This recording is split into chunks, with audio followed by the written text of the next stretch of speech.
khoa vót kỳ lầy ý ulen nia bây giờ hangin gam tom tom pa dâu gam lấy yo cắt xin lại ông phong loa chia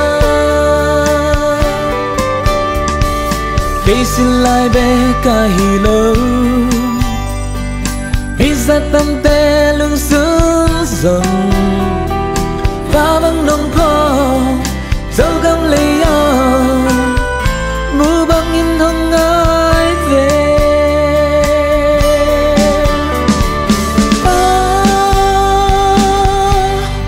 dâu gam lấy yo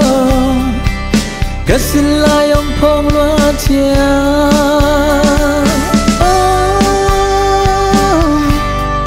dâu gam lấy anh băng in ken hồng nghĩ tình tuần phu pa tê ban giao dâu gam hi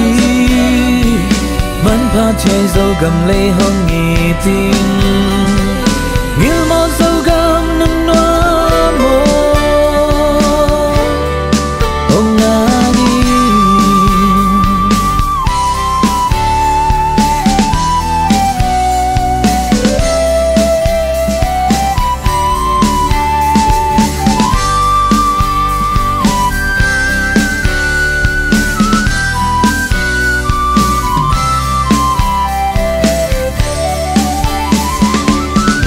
mi càng là cả giống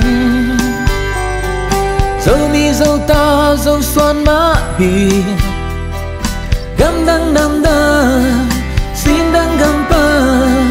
nghiêng mò dâu gam mò hồng po về khi xin lại bé cả hi lâu bây giờ tâm tê lung xuống rồng và bằng nồng phò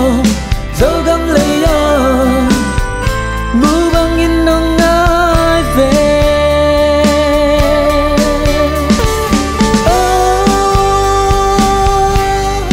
dâu gam lấy yo cất xin lại ông phong loa chia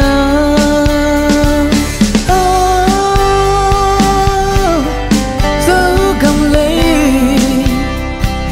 anh băng in ken hồng nghĩ tình tuần phu pa tê ban giao dâu gam hi vẫn pha chơi dâu gam lấy hồng nghĩ tình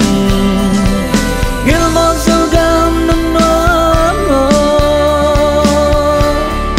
ông